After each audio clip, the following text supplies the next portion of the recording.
Nashville, Tennessee. For 73 years, the remains of Nashville World War II Navy pilot Harold DeMoss have been difficult to reach but not hard to find. In the waning months of the war, DeMoss' plane crashed into a remote outcrop on the Hawaiian island of Oahu during a night flight training mission on July 23, 1945. A search party reached the crash site 3 days later, bearing what they could find.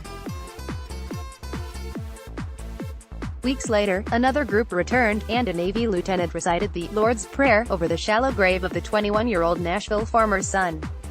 But the men couldn't take DeMoss' remains back with them. It was just weeks from the Japanese surrender. Their efforts were direly needed elsewhere. DeMoss' parents were told they would have to wait to get their son home. For the next 7 decades, through the administrations of 13 U.S. presidents, the Korean, Vietnam and Gulf Wars and the 9/11 attacks, the DeMoss family has waited. In 1968, when DeMoss' mother, Zora, asked the military for an escort to the crash site, she was politely rejected in a letter that instead offered a commemorative lithograph of Harold's name on a wall of remembrance in Hawaii. Consumed by loss and longing, she took that rejection hard, pouring grief into poems.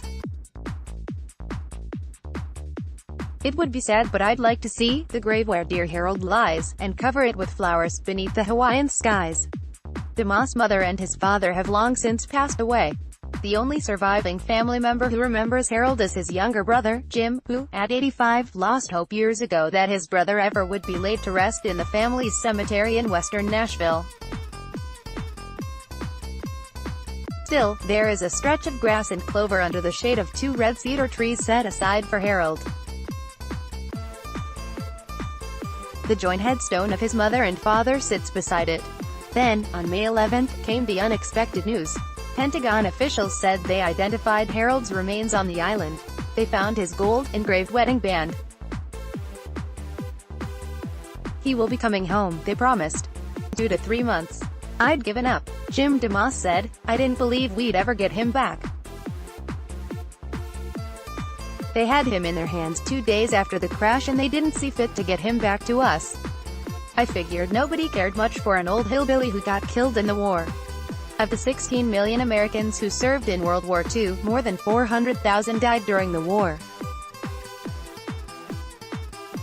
By its end, there were approximately 79,000 unaccounted for. Today, more than 72,000 Americans who served in World War II still remain unaccounted for, including 1,221 from Tennessee. The Joint POW-ME Accounting Command, the arm of the Pentagon responsible for finding and returning the nation's war dead, faced intense criticism for clearing so few cases. 3 years ago, it underwent a top-to-bottom reorganization after an internal investigation revealed staff members enjoyed military tourism, trips to Europe, spending extravagantly on luxury hotels and lavish meals even as the agency was misidentifying many of the remains of recovered soldiers. The agency was dissolved, its leader was demoted, and it was merged into the Defense POW-ME Accounting Agency. With an annual budget of $130 million, the agency has identified the remains of about only 100 veterans each year. In 2017, that figure rose to 201. The agency faces steep challenges in recovering many of those lost in the nation's wars, men and women who were buried as unknowns, buried at sea or interred on foreign soil, where access is sometimes limited. Others are classified as missing in action or lost at sea. Harold DeMoss, however, fits none of those categories. His remains lie less than 40 miles from the agency's headquarters in Honolulu. The 2 search parties in the 1940s that found him after the crash transmitted the location to superiors in the Navy. In the ensuing years, the charts and maps documenting the location were lost. A decade ago, Judy DeMoss Ivy, Jim DeMoss' daughter, inherited the family's stack of telegrams and letters to government officials pleading for action. By 2011, Ivy was thoroughly disgusted at the slow response from her repeated calls, emails and letters to Department of Defense officials and congressional representatives. One office offered to get us a flag, she said. I remember thinking, we don't want the friggin' flag. That's not what we're after. she turned to the Hawaii Aviation Preservation Society, a volunteer historical group. They looked over the accident reports Ivy had found, pinpointed a likely search area and promised Ivy they would find DeMoss remains. The crash site is remote, separated from the nearest road by at least 7 miles of thick vegetation and mud covering the rugged and steep terrain, which is home to wild pigs. In their 9th attempt, the volunteers stumbled upon a plane tire and scraps of metal. They believed it belonged to DeMoss' plane. The volunteers sent the coordinates of their discovery to military officials immediately. Department of Defense officials have had those exact coordinates for 7 years. In 2013, the Department of Defense contacted Ivy. Officials informed the family that before the military could retrieve DeMoss' remains, an environmental impact study would have to be done. The study would conclude in December 2014, the department told the family. The family heard nothing further for 2 years. The family turned to Tenn, Bob Corker, R. Tenn, and Republican State Rep. Courtney Rogers, who made queries on their behalf. The two lawmakers received letters within days of each other in January 2015. The environmental impact study would be complete 2 months later in March, according to a letter to Rogers from Michael Fowler, Director of External Affairs for the Defense POW-MIA accounting agency. A second letter to Corker from Michael Franklin, another director for the same agency, said the study would take another 16 months to complete. In August 2015, an investigation by the Tennessean explored the series of delays, missteps and conflicting information given to the family by the Defense POW-MIA accounting agency. Within weeks, military press and other media outlets wrote their own stories.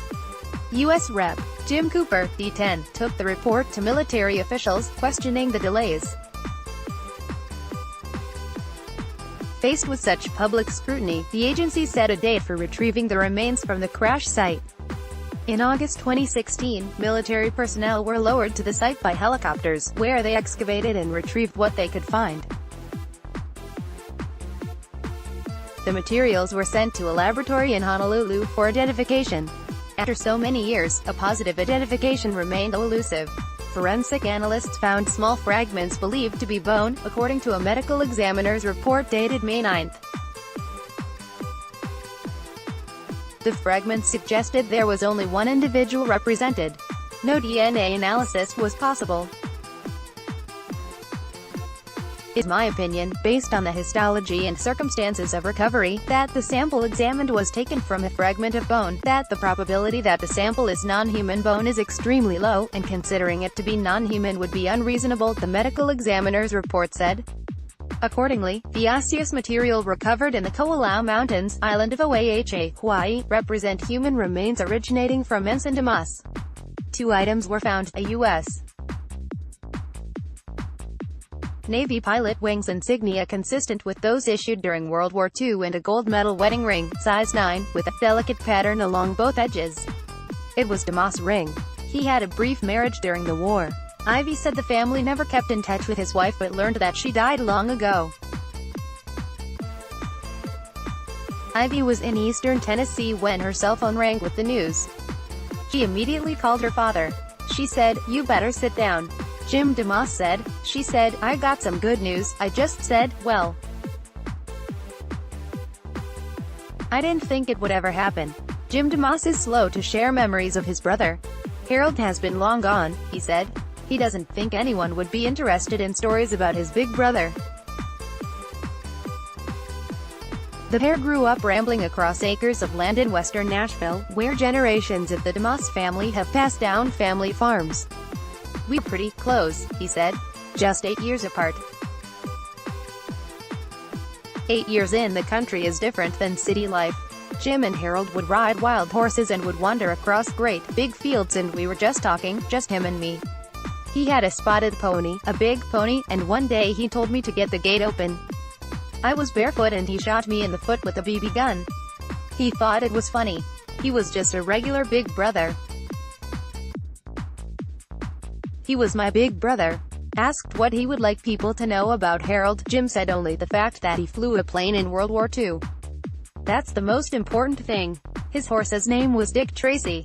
That horse was about half wild, but I don't think that people care much which horse he rode. He did good in school. I don't know of anything he liked to do more than fly a plane. Tell them that. The Department of Defense, which did not respond to repeated requests to comment about the recovery of DeMoss, promised the family Harold DeMoss remains will be flown to Nashville in 2 to 3 months. They offered a burial at Arlington National Cemetery, Ivy said. She declined, asking that he be buried with full honors in the family's private cemetery. The family cemetery in Nashville sits on land originally granted to a DeMoss forebear who served in the Revolutionary War. The cemetery is scattered with tombstones that commemorate the service of men in the family, who have served in every major U.S. war since then. Jim DeMoss never served. When he tried to enlist several years after his brother's death, he was rejected as the sole surviving son. "I'd be glad to have him and drive by. I can come by and maybe put flowers on his grave," Jim DeMoss said. "We never had anywhere to go. That's the hardest part. It was hard for my mom. She didn't have any place to go.